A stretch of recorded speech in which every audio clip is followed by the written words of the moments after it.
twin cities of Buda and Pest on either bank of the Danube River were united to form today's capital of Hungary in 1831. By the early 1950s, it had become arguably the capital of world football, as the mighty Magyars of Ferenc Puskás rewrote the record books. And late last month, it played host to over 1,500 delegates from across the world as the 62nd FIFA Congress came to town. It's the third time Hungary has hosted the FIFA Congress, and the first for 82 years. The Hungarian Football Federation had submitted their bid in 2010 and were awarded hosting rights in February last year.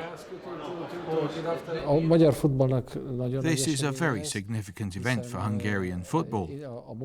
Hungary played a very important part in world football in the past, and Hungarian football's executive committee, which was elected in 2011, is starting work intended to enable us to stand alongside other teams at the top level of world football once more. In our work to achieve this, the chance to hold a FIFA Congress has given us a huge boost. Having this here gives us a fine opportunity for recognition and sponsorship. Delegates customarily arrive 3 days before the Congress, which gives the 6 confederations within FIFA ample time to have their own gatherings to review internal business prior to the big event.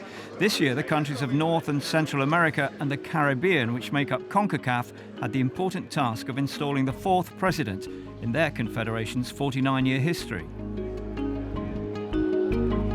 Congress is our 4th president. Jeffrey Webb, a 47-year-old banker from the Cayman Islands, immediately emphasised the subject on which he campaigned.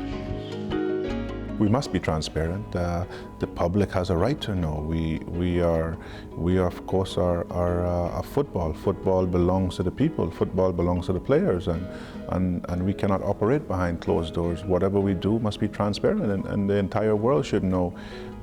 For me, I wish to focus on the present and the future. Once those past investigations have been completed, they will make their reporting to the Extraordinary Congress, and the Congress will make these decisions. They're the power, they're the stakeholders, and they have the responsibility then to decide as to what course of action we take. The Concacaf president's address dealt with issues of great importance to his confederation over the last 12 months, and it made President Webb's first official day in office an eventful one. So, how did he enjoy it?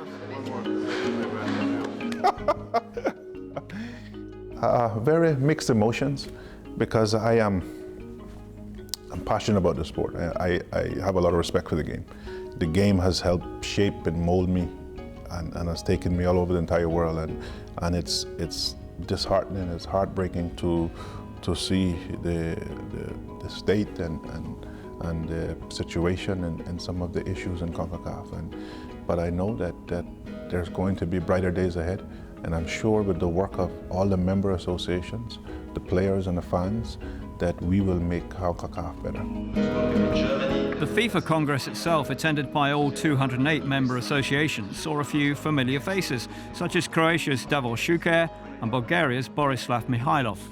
I declare open the second day of the 62nd Ordinary Congress of FIFA here in Budapest. The Congress gave its full support to the reform process, appointed its first woman to the executive committee, Lydia Nsekera of Burundi, and welcomed South Sudan as FIFA's 209th member association.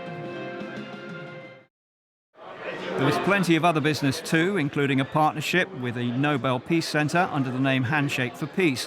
And finally, it was time for everyone to relax and celebrate the achievements of the past 12 months. But there are still matters to be discussed. There are some with future goals, such as a party from the tiny Caribbean island of San Martin, here to lobby for FIFA membership. Football is the #1 sport on the island, just as it is across the world. We live on an island of only 78 square kilometres, which is shared between Holland and France. We've had the chance to be part of the CFU, the Caribbean Football Union, and now we're associate members of Concacaf. If we have the luck to be able to join FIFA, it would be the biggest gift we can give to the island. There will be great joy. just like when there is a new birth in the family. Next year's FIFA Congress in Mauritius may be too early for them, but the 2013 edition still promises to be an even more spectacular event.